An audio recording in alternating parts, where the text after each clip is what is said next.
اگر واکانیر والے میری جان بخشی کر دیں اور مجھے معاف کر دیں تو میں ایک بات تھوڑی سی تلخ کہنا چاہتا ہوں، اسی میں تو بدنام ہوا ہوں، لیکن کہوں گا کیونکہ آپ سے کوئی لالچ نہیں اور نہ ان ممبر پر بیٹھنے والوں سے کوئی لالچ ہے۔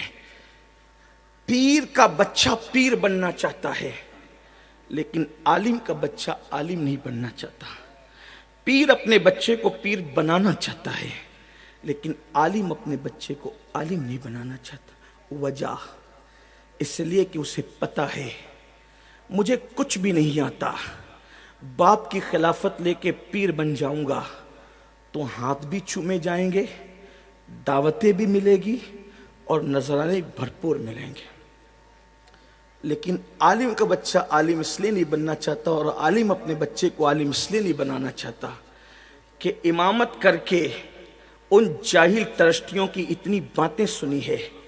ایک بیوی اپنے شوہر کی جتنی باتیں نہیں سنتی اس سے زیادہ جاہل ترشتی امام کو باتیں سناتے ہیں۔ ایک بیوی اپنے شوہر سے جتنا نہیں ڈرتی اس سے زیادہ امام اپنے ترشتیوں سے ڈرتا ہے، تو وہ سوچتا ہے کہ جب میں نے اتنا ظلم برداشت کیا تو میں اپنے بچوں کو اس ظلم کی آگ میں کیوں جھونکوں، اس لیے یہ معاملہ نہیں ہو رہا ہے۔ واللہ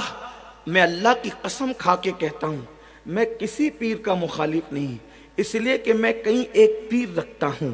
ایک پیر سے تو مرید ہونے کا شرف حاصل ہے اور درجنوں پیر نے مجھے خلافت اپنے کرم سے دے رکھی ہے، اس لیے اتنے مشائخ رکھتا ہوں۔ پیروں کی بے ادبی کو میں گمراہی سمجھتا ہوں، سچے پیروں کی بے ادبی کو سوء خاتمہ کا میں ذریعہ سمجھتا ہوں، اس کا سبب سمجھتا ہوں۔ لیکن آپ سے پوچھتا ہوں اس کے قصوروار تم ہو، تم کہ تم نے ان جاہلوں کو جن کو کلمہ پڑھنا بھی نہیں آتا ان کے ہاتھ تو چومے، لیکن وہ علماء جو تمہاری بچے کے کان میں اذان سے لے کر تمہارے باپ کی نماز جنازہ تک پڑھاتے ہیں تم ان کے ہاتھ نہیں چومتے، تم ان کو اوپر نہیں بٹھاتے، تم تو کہتے ہو یہ 2 کوڑی کا مولوی کیا جانے، لیکن جانتے ہو جس کو تم 2 کوڑی کا مولوی کہتے ہو اسی کو خدا اللہ والا کہتا ہے۔ آپ کیا سمجھتے ہو اللہ والا، آپ جس کو اللہ والا کہیں وہ اللہ والا نہیں ہو سکتا۔ اللہ نے اللہ والا کس کو کہا؟ قرآن اٹھا کر دیکھے، میں قرآن کی بات کرتا ہوں۔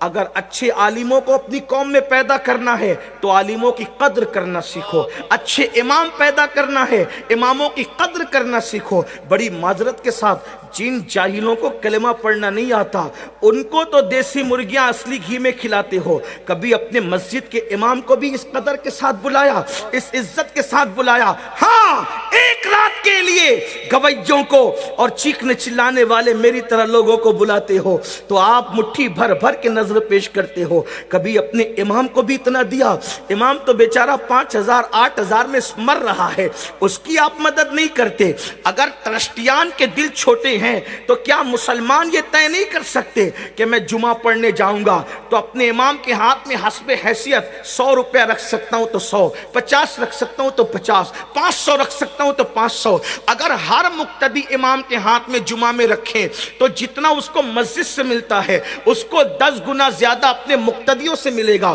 اور جب وہ خوشحال رہے گا تو وہ بھی چاہے گا کہ میں اپنے بچے کو اچھا امام بناؤں گا، اپنے بچے کو اچھا عالم بناؤں گا۔ لیکن میرے عزیز آپ ایسا نہیں کرتے تو ہمارے پاس اب اچھے عالم ختم ہو رہے ہیں، اچھے عالموں کا فقدان ہو رہا ہے، لوگ نہیں پڑھنا چاہتے، ماں باپ پڑھانا بھی نہیں چاہتے۔ مگر یاد رکھو